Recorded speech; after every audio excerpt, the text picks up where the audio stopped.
की, गौ माता की, गंगा माता की, गंगा माता की, श्री राम जन्मभूमि की, श्री राम जन्मभूमि की, श्री कृष्ण जन्मभूमि की, श्री कृष्ण जन्मभूमि की।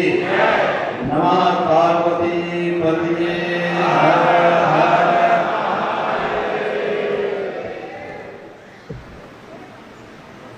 पवित्र व्यासपीठ पर विराजमान पूज्य आचार्य संत श्री शांतनु जी महाराज,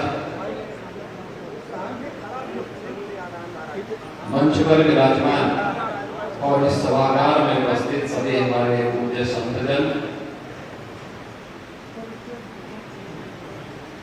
उत्तर प्रदेश सरकार में मंत्रिमंडल के मेरे सहयोगी श्री स्वतंत्र देव सिंह जी, सभी अन्य जनप्रतिनिधिगण, श्रद्धालुजन, पिछले 7 दिनों से आप सबने शांतनु जी महाराज के श्रीमुख से और इस सभागार में उपस्थित सभी हमारे पूज्य संतजन, उत्तर प्रदेश सरकार में मंत्रिमंडल के मेरे सहयोगी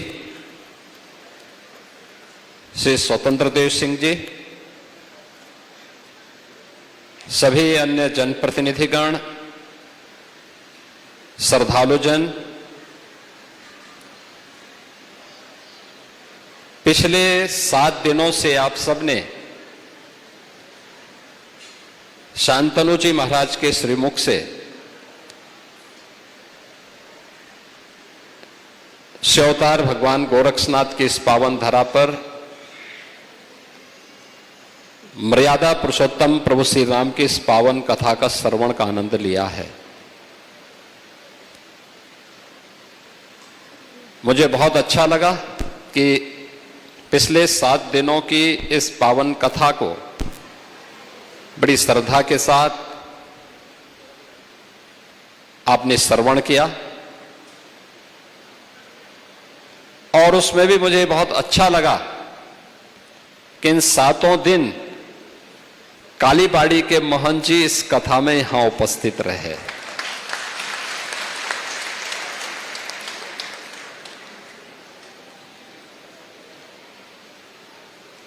कथा तो भगवान राम की कथा, मर्यादा पुरुषोत्तम प्रभु श्री राम की कथा,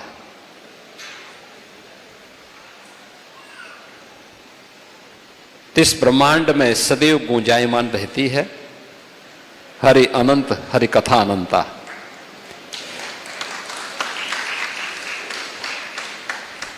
लेकिन जब हम किसी ऐसे व्यासपीठ पर विराजमान कथा व्यास के श्रीमुख से, जिनका आचार और विचार एक जैसा दिखता है, जैसा व्यावहारिक जीवन है वही वैचारिक रूप से भी जब सुनने को मिलता है तो कथा प्रभावशाली दिखती है। और आपने देखा होगा, लीक से हटकर आस्था को सम्मान देते हुए वर्तमान परिप्रेक्ष्य में मर्यादा पुरुषोत्तम भगवान श्री राम की इस पावन कथा का वास्तविक मर्म क्या है, पिछले 7 दिनों के अंदर आप सबने इसको बहुत रोचक तरीके से सुना है, जाना है। मैं इसके लिए शांतनु जी महाराज का हृदय से अभिनंदन करता हूं। आप सभी श्रद्धालु जनों को भी हृदय से साधुवाद देता हूं कि आपने बड़ी श्रद्धा भाव के साथ यहां पर आए। ये मेरा सौभाग्य नहीं था कि मैं 7 दिन यहां बैठ नहीं पाया, लेकिन मैं कल भी कथा में था और आज भी मुझे कथा में बैठने का सौभाग्य प्राप्त हुआ है। लेकिन कथा के बारे में जानकारी जब मैं लेता था या श्रद्धालुजन मुझे बताते थे तो मुझे अच्छा लगता था कि लोग बड़ी श्रद्धा भाव के साथ कथा का श्रवण कर रहे हैं, आ रहे हैं और लोगों के मन में कथा के बारे में एक नई रुचि है। और यह भारत के अंदर ही हो सकता है। भगवान राम की कथा हजारों वर्षों से इस धराधाम पर सुनी जा रही है। हजारों वर्षों से कोई ऐसा सनातन धर्मावलंबी नहीं होगा, पहले तो कोई ऐसा भारतीय नहीं होगा और भारतीयों में तो सनातन धर्मावलंबी कोई होगा ही ऐसा नहीं कि जो भगवान राम की कथा के एक एक प्रसंग के बारे में न जानकारी रखता हो। यह हमारे संस्कार का हिस्सा है, हमारे पारिवारिक संस्कार, हमारा खून का रिश्ता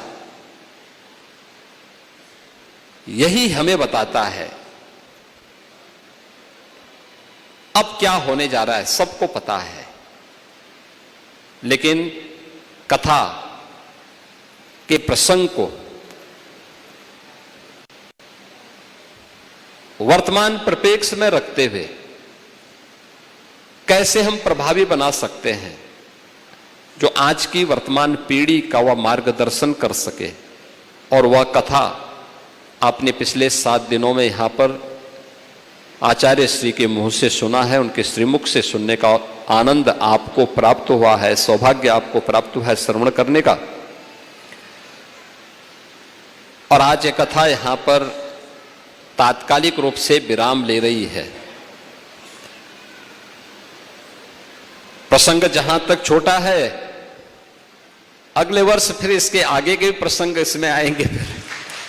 हम शांतनु जी महाराज से कहेंगे कि ये प्रसंग आगे बढ़ने चाहिए।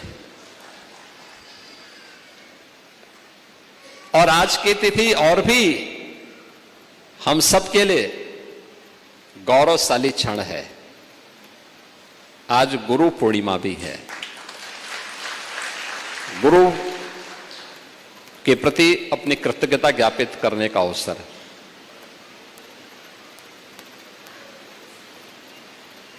भारत के दुनिया के अंदर भारत एक ऐसा देश है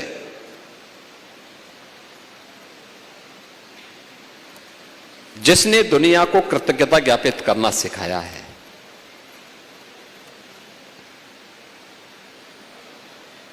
हनुमान जी महाराज और मैनाक पर्वत के बीच में जब संवाद होता है तो सनातन धर्म क्या है, उस सनातन धर्म की महिमा के बारे में यही बात सामने आती है कि कृते च प्रतिकृतव्यम एष धर्म सनातन। अगर किसी ने आपके प्रति कुछ किया है तो उसके प्रति कृतज्ञता ज्ञापित करना, याद करना हमारे जीवन में हमारी ये सबसे बड़ी खूबी रही है। दुनिया के अंदर भारतीय इस मामले में सबसे ज्यादा जागरूक रहे हैं कि किसी ने भी कुछ आपके प्रति कभी कोई योगदान दिया है उसके प्रति कृतज्ञता ज्ञापित करना। और गुरु के प्रति, माता पिता के प्रति, अपने से बड़ों के प्रति और जीवन में उन सभी लोगों के प्रति जो आपके जीवन में किसी न किसी रूप में कोई योगदान दे रहे हैं। ये पर्व हम लोग भगवान वेद व्यास की जन्म तिथि के अवसर पर आषाढ़ पूर्णिमा के पुण्य तिथि को, पावन तिथि को हम लोगों ने गुरु पूर्णिमा के रूप में मनाना शुरू किया। ये तिथि अपने आप में महत्वपूर्ण है।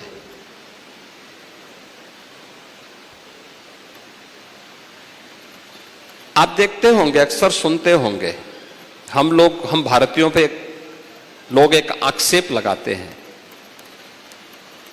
आक्षेप क्या होता है कि हमने अपनी धरोहरों को संरक्षित नहीं किया है।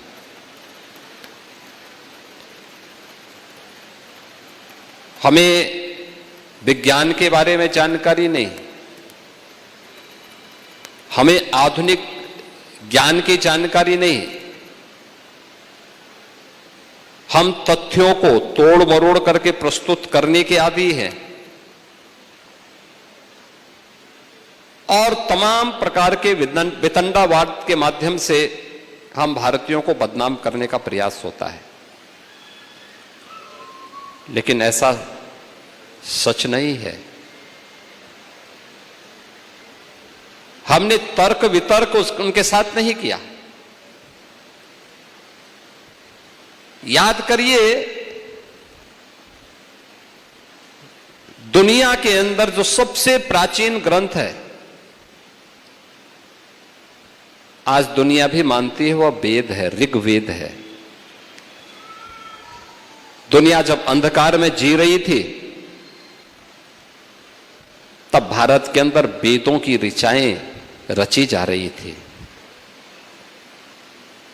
अलग अलग कालखंड में अलग अलग ऋषि ने,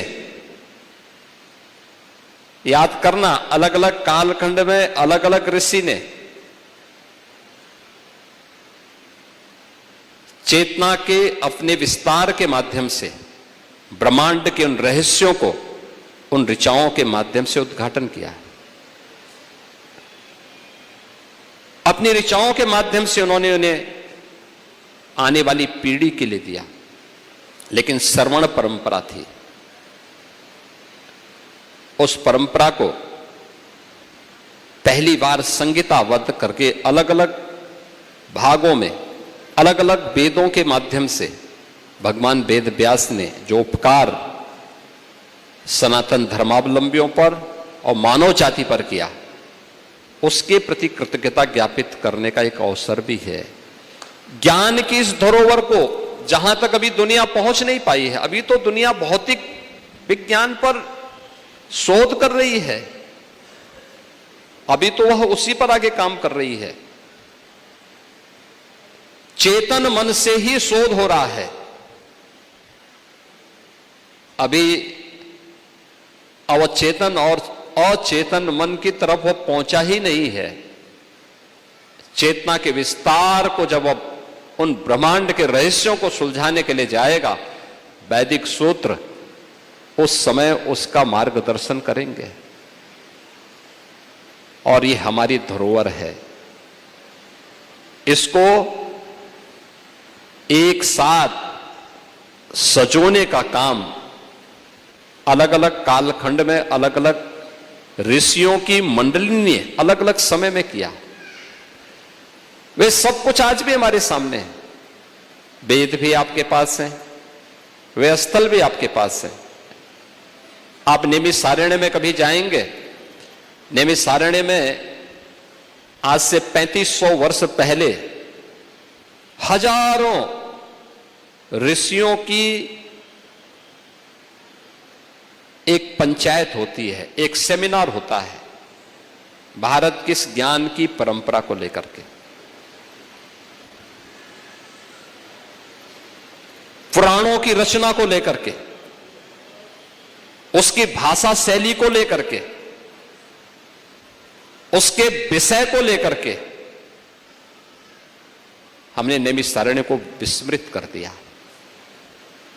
हम भूल गए। कुंभ जैसे आयोजन हमारे लिए धार्मिक आयोजन तो बन गए, लेकिन ज्ञान की इस परंपरा को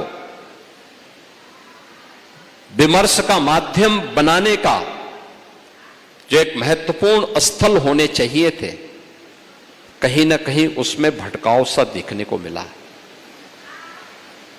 एक सामान्य नागरिक के लिए अपनी श्रद्धा के अनुरूप त्रिवेणी में डुबकी लगाना और अपनी आस्था के अनुरूप वहां पर अन्य कार्यों के साथ जुड़ना यह उचित है। लेकिन यह स्थल हमारे लिए चर्चा परिचर्चा का भी माध्यम बनने चाहिए, ज्ञान की इस परंपरा को, हजारों वर्षों की इस धरोहर को आने वाली पीढ़ी तक पहुंचाने के लिए वर्तमान परिप्रेक्ष्य में हम सब का क्या योगदान हो सकता है, इसके भी माध्यम बनने चाहिए थे। लेकिन जो लोग हम पे आरोप लगाते हैं उनका जवाब भगवान वेद व्यास है। आखिर भगवान वेद व्यास तो हैं जो दुनिया को चुनौती देते हुए कह उठते हैं। जब उन्होंने महाभारत ग्रंथ की रचना कर ली, लोग कहने लग गए क्या है इसमें,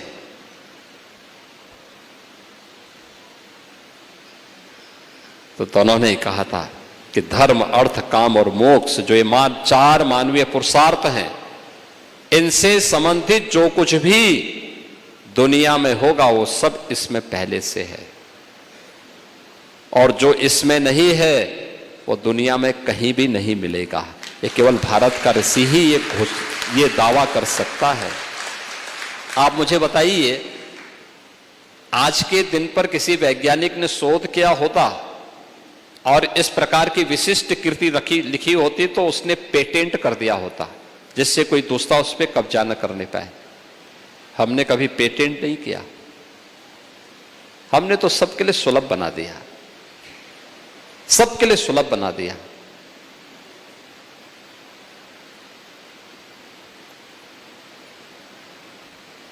श्रीमद् भागवत महापुराण पिछले 5000 वर्षों से मानव जाति के कल्याण का मार्ग प्रशस्त कर रही है, हमें जीवन के उन रहस्यों से अवगत करा रही है। उस महापुराण की रचना भगवान वेद व्यास ने ही की थी। पहली भागवत सुखदेव जी महाराज ने सुख तीर्थ में, जिसको लोग शुक्रताल कहते हैं, वहीं पर सुनाई थी। दुनिया के लिए कौतूहल और आश्चर्य हो सकता है, लेकिन हमारे लिए जीवन पद्धति का हिस्सा है, जीवन का एक प्रवाह है, हमारे दैनिक जीवन का हिस्सा बनाया है। हमने उससे अलग जीवन की कल्पना की ही नहीं। आप देखते होंगे हमारे यहां आप उत्तर, दक्षिण, पूरब, पश्चिम कहीं भी जाएंगे, वहां की स्थानीय परंपराएं हो सकती हैं। हम उत्तर भारत में आते हैं, उत्तर भारत में हम आते हैं, देखते हैं खेती बाड़ी का समय होता है, व्यक्ति अपनी खेती बाड़ी के कामों में व्यस्त रहता है। पर्व और त्योहारों का समय आता है, वह मार्केट में व्यस्त रहता है। लेकिन इसके बीच का जो कालखंड, जैसे ही कालखंड आता है तो उस कालखंड के समय हर गांव में यज्ञ और प्रवचन के कार्यक्रम, रामलीलाओं के कार्यक्रम प्रारंभ हो जाते हैं। पूरे देश के अंदर आप जाएंगे, वहां की स्थानीय परंपरा के अनुसार कोई ना कोई, जब भी उनके पास कोई फुर्सत होता है जीवन के उस अपनी आपाधापी में से, उस दौरान वह धार्मिक कार्यक्रमों के साथ जुड़ जाता है। तीर्थाटन के लिए निकलेगा, यज्ञ या भजन मंडली को निकाल करके एक लंबे कालखंड के लिए उन कार्यक्रमों के साथ जुड़ता है। हिंदी भाषी देश के अंदर, दुनिया के अंदर कहीं भी होंगे, वे अपने यहां अपने अनुसार, अपनी क्षमता के अनुरूप इसी प्रकार की कथा के आयोजन के साथ, यज्ञ के आयोजन के साथ जुड़ते हैं। यानी हमारे लिए ये कोई अतिरिक्त विषय नहीं है, हम भारतीयों के लिए कोई अतिरिक्त विषय नहीं है, ये हमारे जीवन का हिस्सा है, हमारी जीवन पद्धति का एक प्रवाह है। हमने उसमें कभी विराम नहीं आने दिया, हमने उस पर कभी प्रश्नवाचक चिन्ह भी नहीं लगने दिया। हर भारतीय उसको अपने जीवन का हिस्सा मानता है। और याद रखना, दुनिया के अंदर मर्यादा पुरुषोत्तम भगवान श्री राम की ही पावन कथा है, हजारों वर्षों से सुनी जा रही है, गाई जा रही है, लेकिन 3-4 घंटे, 3 घंटे, 4 घंटे, सप्ताह, 9 दिन, 15 दिन, महीनों तक वह कथा को सुनने के लिए हजारों की संख्या में श्रद्धालु जुटते हैं। ये केवल और केवल राम कथा के माध्यम से ही संभव हो सकता है। व्यासपीठ से सुनाई जाने वाली राम कथा के माध्यम से संभव हो सकता है। दुनिया के अंदर कहीं अन्यत्र इस प्रकार का देखने को नहीं मिलता होगा। सामान्य जीवन में भी आप देखते होंगे, दुनिया के अंदर अब तक सबसे लोकप्रिय धारावाहिक कोई हुआ है, रामायण हुआ है। आप याद करिए, जब टेलीविजन नहीं थे,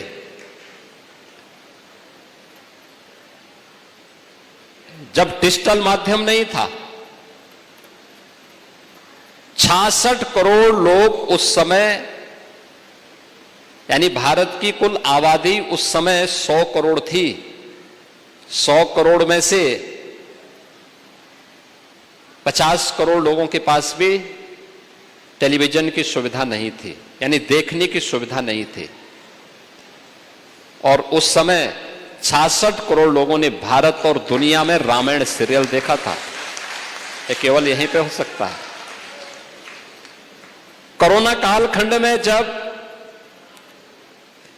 लॉकडाउन हुआ था, लॉकडाउन के दौरान जब दूरदर्शन में रामायण सीरियल को फिर से प्रारंभ किया गया था, सबसे ज्यादा दर्शक रामायण सीरियल देखते थे, सबसे ज्यादा।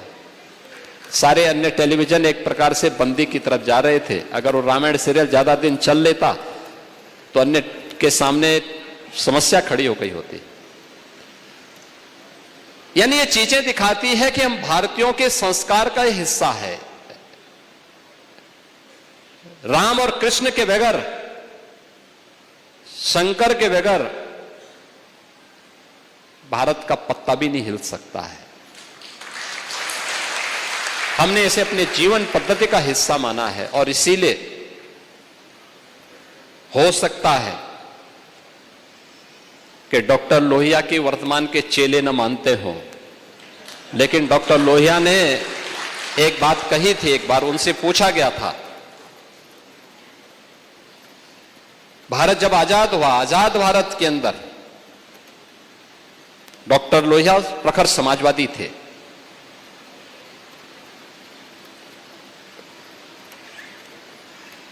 कांग्रेस के कट्टर विरोधी थे,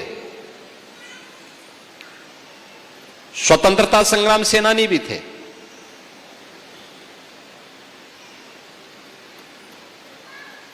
आजादी के बाद दुनिया के अंदर आशंका उठाई जा रही थी कि भारत बहुत दिनों तक एक नहीं रह पाएगा, भारत फिर से विभाजित हो जाएगा। उनसे जब पूछा गया कि लोहिया जी बताइए, भारत कब तक एक रहेगा और क्या भारत एक रह पाएगा? उन्होंने कहा, यह प्रश्न भारत पे नहीं उठने चाहिए। लोगों ने कहा, दुनिया ये बोल रही है। उन्होंने कहा, दुनिया अभी भारत को समझ नहीं पाई है। जब तक भारत के अंदर राम, कृष्ण और भगवान शंकर की पूजा होती है, वो रहेगी, तब तक भारत का कोई बाल बांका नहीं कर पाएगा।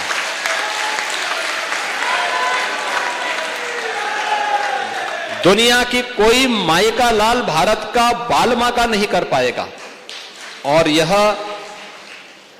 देश प्रदेश देश के अंदर रामायण मेलों की शुरुआत भी किसी ने प्रारंभ करवाई थी।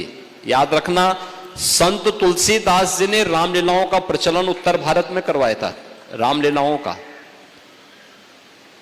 और रामायण मेले का प्रचलन शुरू किया था डॉक्टर लोहिया ने। वे समाजवादी थे। आज के समाजवादी राम भक्तों पर गोली चलाते हैं, लेकिन लोहिया का नाम जपते हैं। मैंने इसीलिए कहा ना, जब व्यक्ति का आचार और विचार में समन्वय नहीं होता है तो उसकी दुर्गति होती है। और जो राम का विरोधी है उसकी तो दुर्गति हमेशा होनी ही होनी है। उसको सफलता नहीं मिल सकती है, उसको सदगति भी नहीं मिल सकती है, कभी नहीं मिल सकती। आप रामायण कालखंड से उठाकर देख लीजिए, आपके सामने प्रसंग आते हैं। राम को भजते भजते, राम को भजते भजते हनुमान लोक पूज्य हो गए।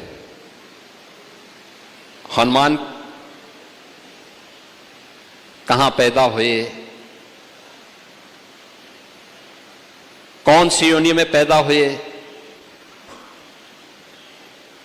लेकिन पूरे देश के अंदर हो सकता है कुछ घरों में तो भगवान राम की भले ही प्रतिमा न हो, लेकिन हनुमान जी की जरूर होगी।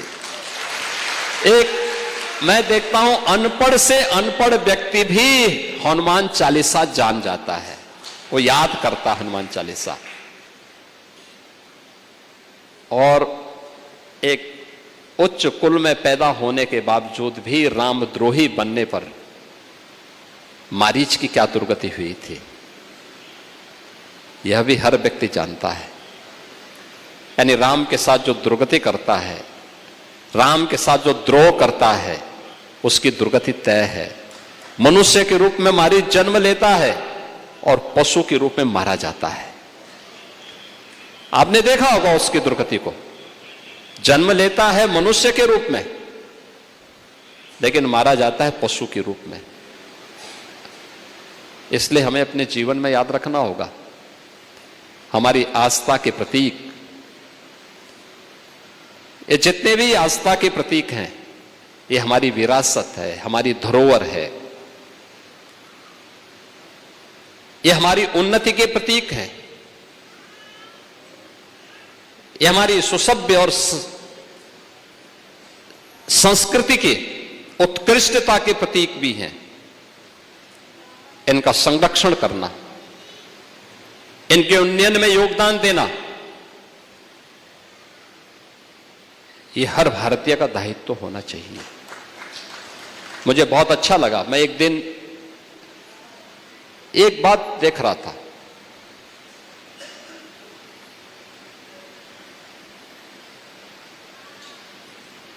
एक मुस्लिम अधिवक्ता है, महिला है, उनका एक वक्तव्य आया था और उसमें उनसे पूछा गया, किसी पत्रकार ने पूछा, मेरा एक वक्तव्य था, उस वक्तव्य को लेकर के कि सनातन धर्म को लेकर के आपको क्या कहना है। उन्होंने कहा, हां, हम भी सनातन धर्मावलंबी हैं, भारत का एक धर्म है और वह है सनातन धर्म।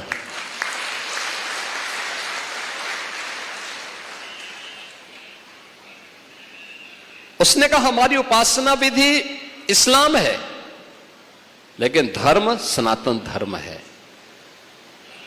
याद करिए, हम जब सनातन धर्म की बात करते हैं तो ये तो भारत की आत्मा है। ये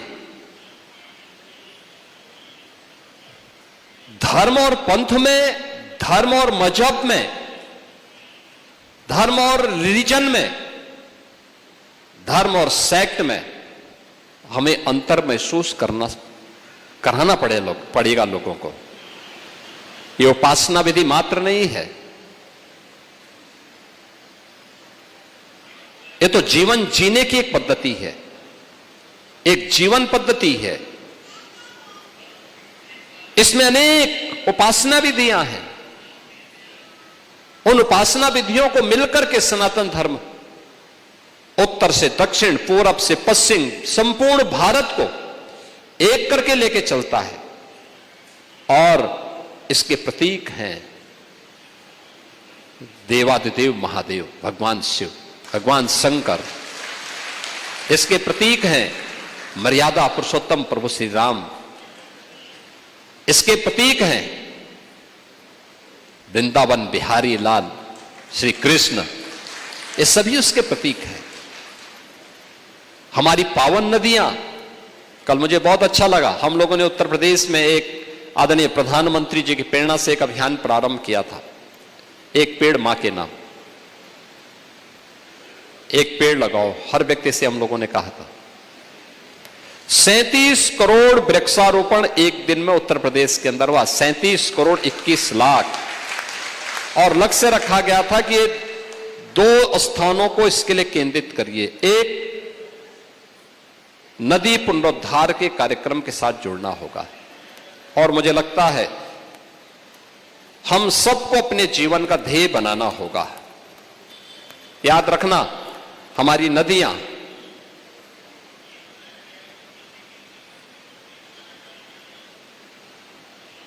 इस धरती माता के अंदर, उनका रोल वही है जो हमारे इस शरीर के अंदर धमनियों का रोल होता है।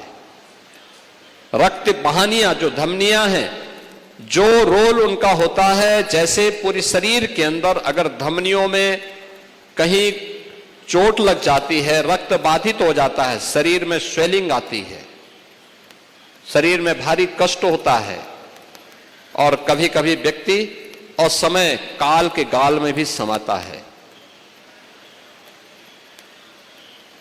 धरती माता के अंदर भी इन नदियों का रोल वही है। नदी संस्कृति लुप्त हो रही है। आप देखते होंगे अधिकतर नदियां प्रदूषित हो रही हैं। दुनिया के अंदर भी बहुत सारी नदियां प्रदूषित हुई हैं, लेकिन दुनिया के बहुत सारे लोगों ने मिलकर के एक प्रयास किया, उन नदियों का पुनरुद्धार किया। वे लोग नदी की पूजा नहीं करते, लेकिन नदी पुनरुद्धार के साथ उन्होंने अपने आप को जोड़ा। लेकिन हम भारतीय नदी संस्कृति की पूजा करते हैं। नदी संस्कृति को मानवता के उद्गम के स्थल के रूप में मानते हैं। सभ्यताएं वहीं फली फूली, आगे बढ़ी। आज वह नदी संस्कृति नष्ट होने की कगार पर है। नदियों का जल प्रदूषित हो गया है, नई नई बीमारियां आ गई हैं इस प्रदूषण के कारण। एक बीमारी के लिए कोई उपचार की व्यवस्था तय होती है, तब तक नई बीमारी और आ जाती है। इन सब से बचना है, इन नदी संस्कृति को बचाना होगा। बहुत छोटे छोटे उपाय हैं, थोड़ा सा प्रयास करके हम भी इसमें सहभागी बन सकें। प्रदेश में 75 जनपद हैं। 75 जनपदों को एक एक नदी के पुनरुद्धार के कार्यक्रम के साथ जोड़ने के लिए कहा गया। आज तकनीक हो चुकी है, उस तकनीक के माध्यम से हम भी कर सकते हैं। तालाबों का पुनरुद्धार कर सकते हैं। नदियों के किनारे खाली पड़ी जमीनों पर भी तालाब बना करके जल संरक्षण, बरसात के जल का संरक्षण करके नदियों को सदा निरा बना सकते हैं, और व्यापक वृक्षारोपण के माध्यम से भी उन्हें सदा निरा करने में योगदान दे सकते हैं। प्राकृतिक पद्धति से, जिस प्राकृतिक पद्धति से हमारे पूर्वज जल का शोधन करते थे, उस जल के शोधन के माध्यम से भी हम लोग भी आज के परिप्रेक्ष्य में उन तालाबों को, नदियों को शुद्ध कर सकते हैं। याद करिए, यही समय था। आज से 6 वर्ष पहले तक इस पूर्वी उत्तर प्रदेश के अंदर यह समय भय और आशंका का होता था। भय और आशंका किस बात की? इंसेफ्लाइटिस, मस्तिष्क ज्वर से यहां पर 1200 से 1500 बच्चों की मौत होती थी। सर्वाधिक जो बच्चे कालकलवित होते थे, वे कालकलवित होते थे कुशीनगर में, देवरिया में, गोरखपुर में, महाराजगंज में, संत कबीर नगर, बस्ती, सिद्धार्थनगर। 1200 से 1500 बच्चे, 40 वर्ष में 50,000 से अधिक बच्चे कालकलवित हुए। कारण क्या था? ये बीमारी कहीं और से नहीं टपकी, मानव निर्मित समस्या थी, मानव निर्मित बीमारी थी, गंदगी और अशुद्ध पेयजल।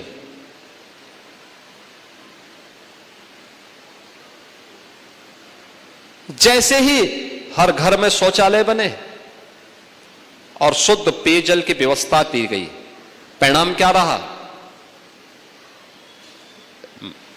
केवल 2 वर्ष हम लोगों ने इस पे कार्य किया और तीसरे वर्ष बीमारी समाप्त, तीसरे वर्ष बीमारी समाप्त हो गई।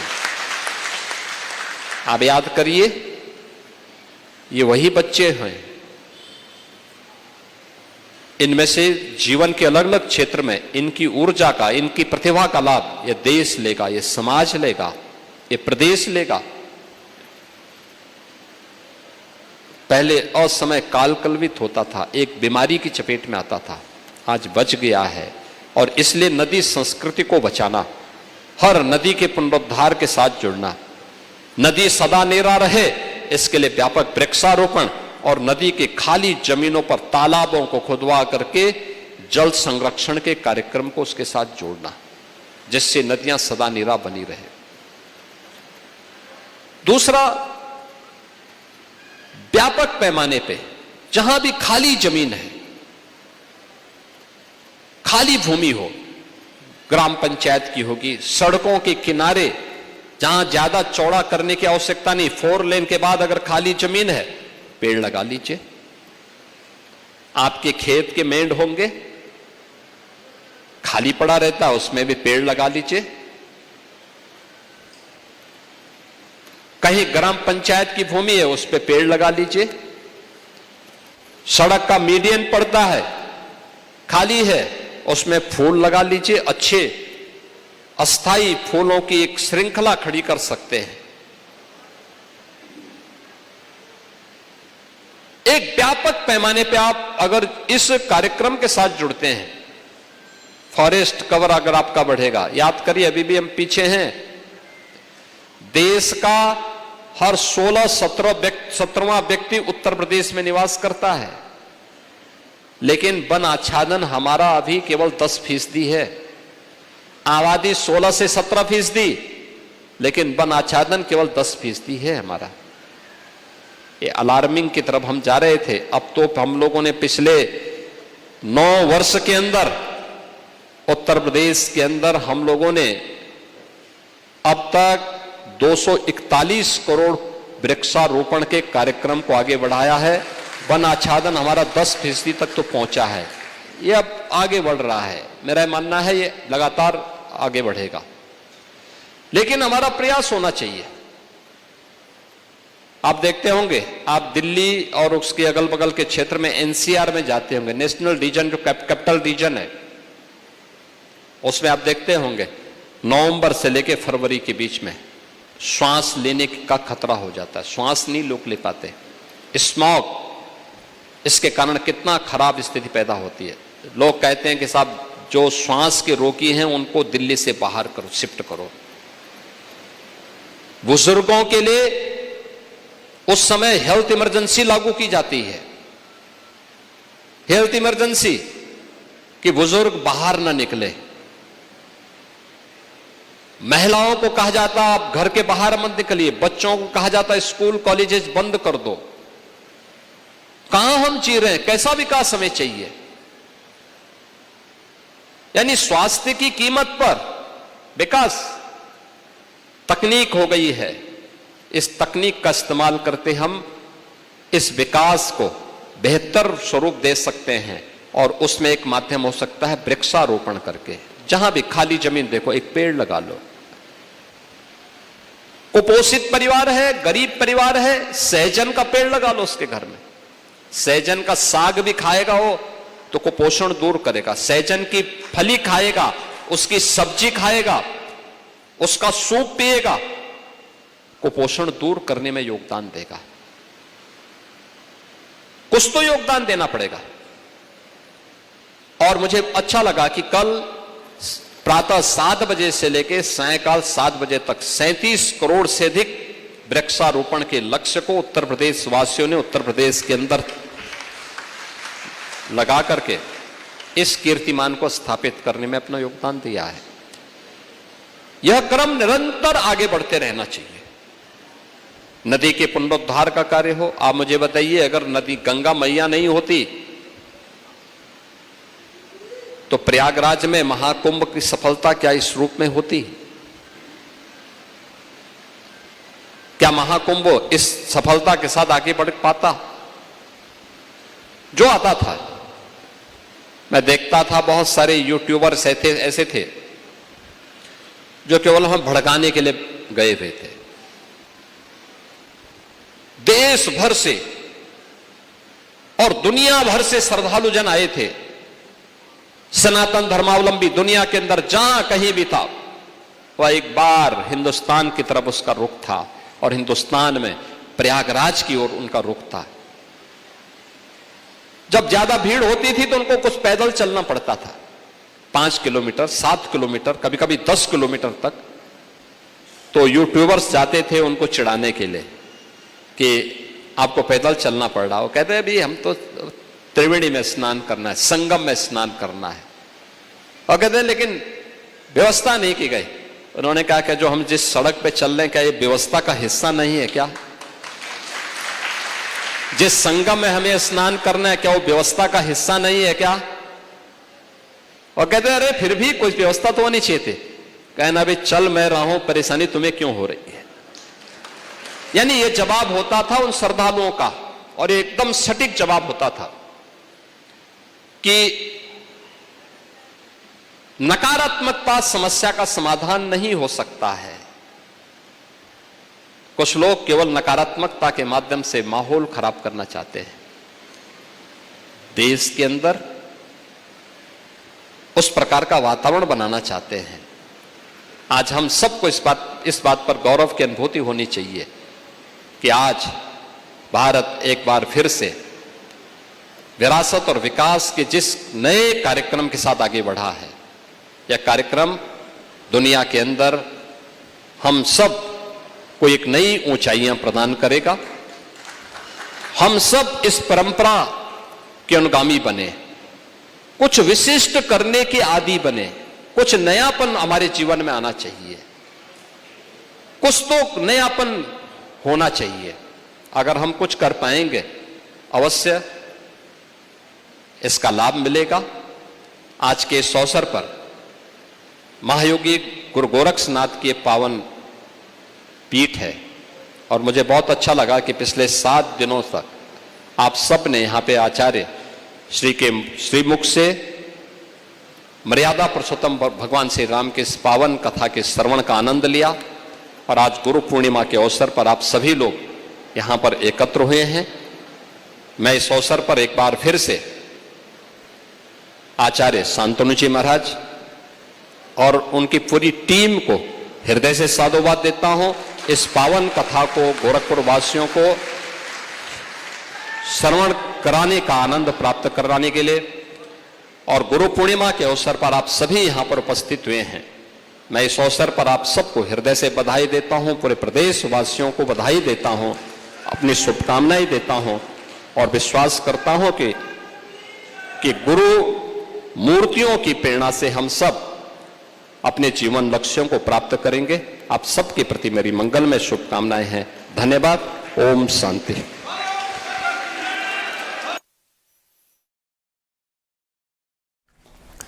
तो मुख्यमंत्री योगी आदित्यनाथ को सुन रहे थे आप। गोरखपुर में गुरु पूर्णिमा के मौके पर आज मुख्यमंत्री गोरखनाथ मंदिर में रामकथा का आयोजन भी वहां पर किया गया है, जिसकी तस्वीरें भी हम आपको दिखा रहे हैं।